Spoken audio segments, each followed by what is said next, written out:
welcome to the Hot Start TBM 900. If this is your first time in the airplane, please take a few minutes to watch this tutorial. In this tutorial, we'll go over the basic procedure to start up the airplane.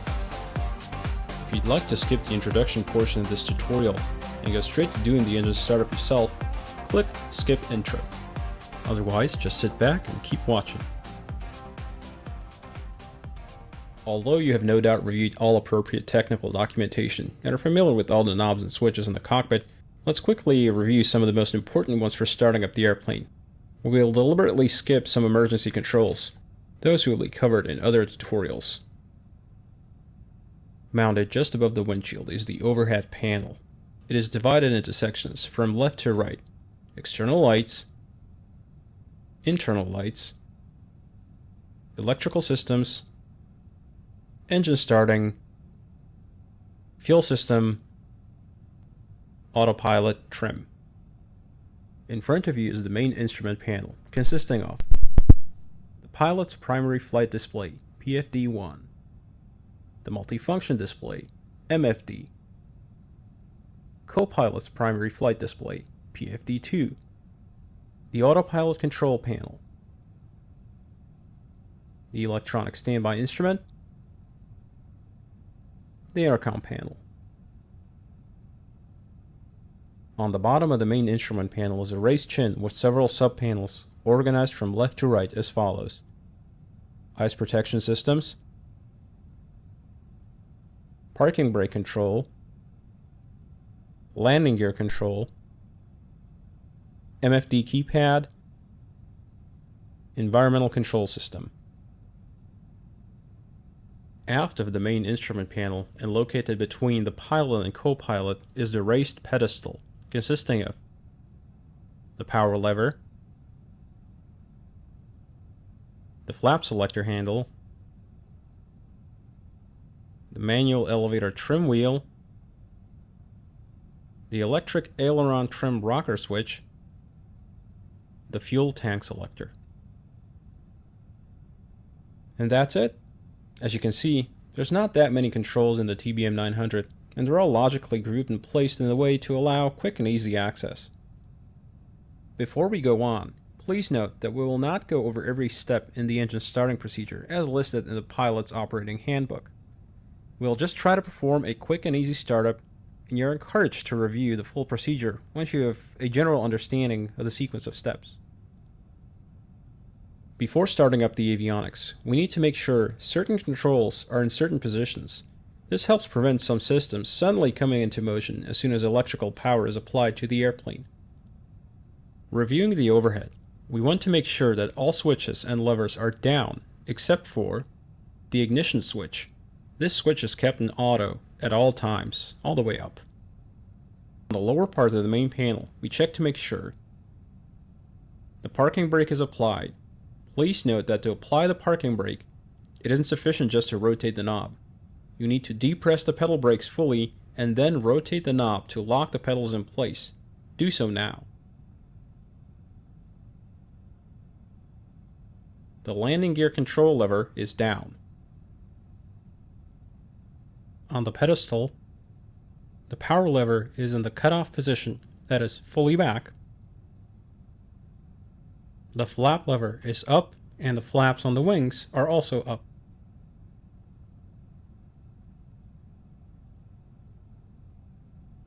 The fuel tank selector is selected either left or right. With these checks completed, we can now apply electrical power to the aircraft. On the overhead, push the red and black striped lever up. This is called a crash bar.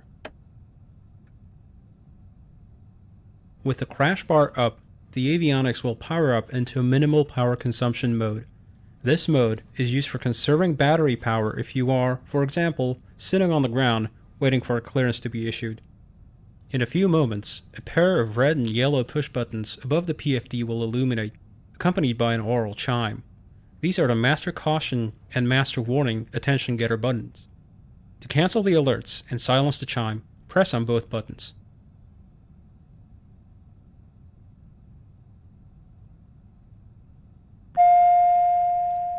Aural warning, okay.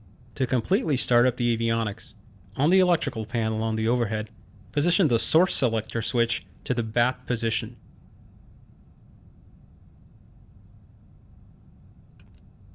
Let's give the remaining screens a moment to start up.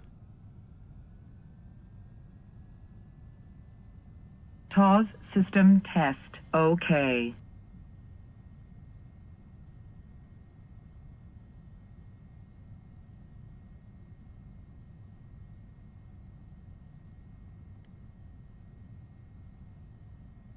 Next, we will review the list of CAS messages.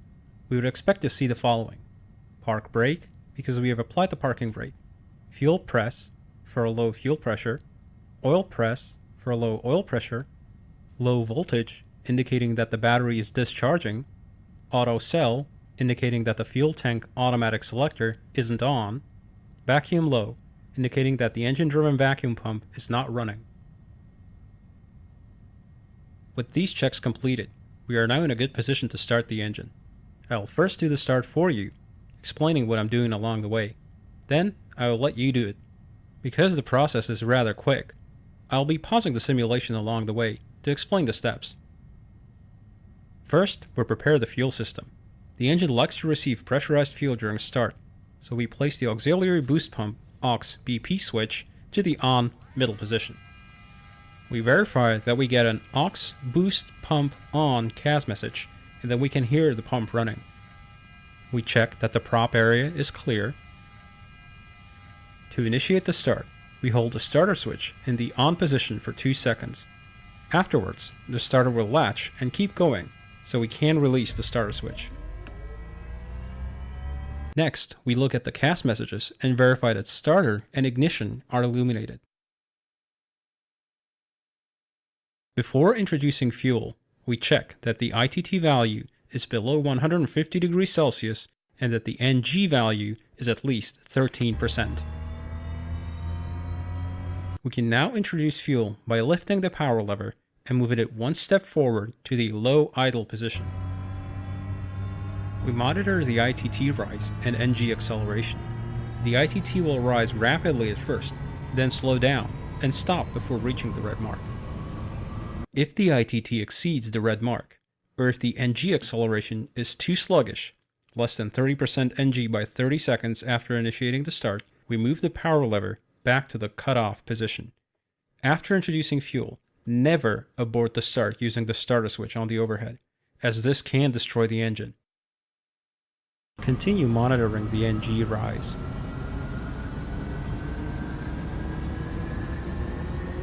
At 42% NG, a few events will happen. Up until now, the engine was being fed through the primary fuel nozzles. These do not provide enough fuel flow to fully start the engine, so now a secondary set of fuel nozzles will start spraying fuel into the combustion chamber. This will manifest as a second spike in ITT and a sudden rise in fuel flow. Having reached 52% NG, the starter now disconnects. We verify that both the starter and ignition CAS messages are extinguished. After the engine is stabilized, we move the power lever forward and to the left to move it into the flight idle position.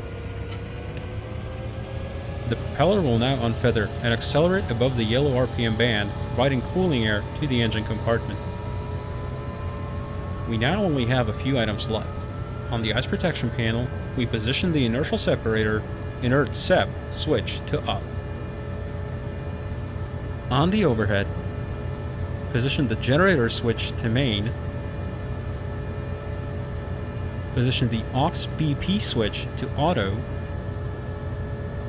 Position the fuel cell switch to auto. Position the AP trims switch to on. On the ECS panel, position the bleed switch to auto. Position the AC switch to auto. And that concludes the engine start. The airplane is now ready for taxi. However, I will reset the aircraft back to its original shutdown state so you can practice performing the engine start. I won't control your camera anymore, but I will give you hints on where to find the controls.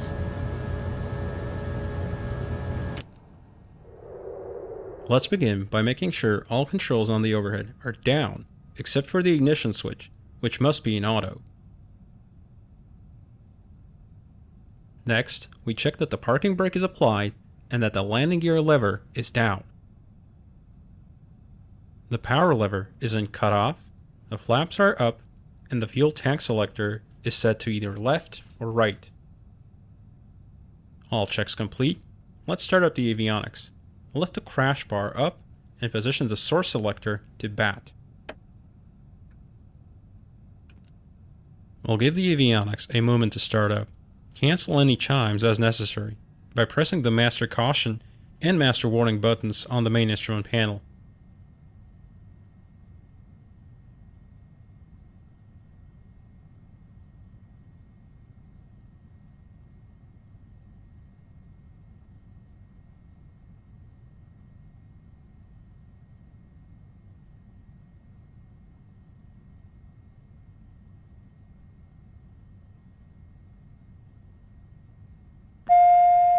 Review the CAS messages.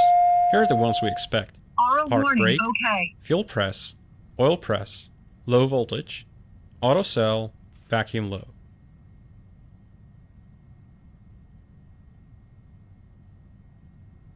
Let's prepare the fuel system. Position the aux BP switch to on. Prop area clear. Activate the starter by holding the starter switch in the on position for 2 seconds. Verify starter and ignition CAS messages are shown. Test, okay. ITT below 150 degrees Celsius and G more than 13%. Go ahead and introduce fuel by moving the power lever 1 notch forward.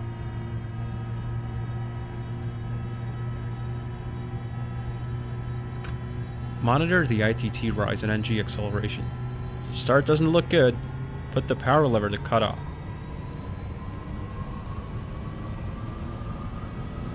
30% NG by 30 seconds.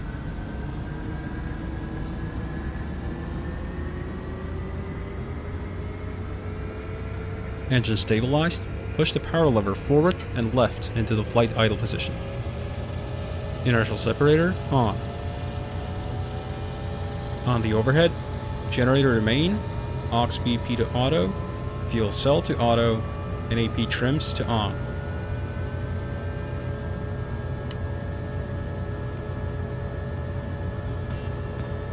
On the ECS panel, lead switch to auto and AC switch to auto. And that's it. The airplane is now ready for taxi. If you'd like to try the procedure again, press try again. If you'd like to restart the tutorial from the beginning, press start over. To end the tutorial, simply close the window.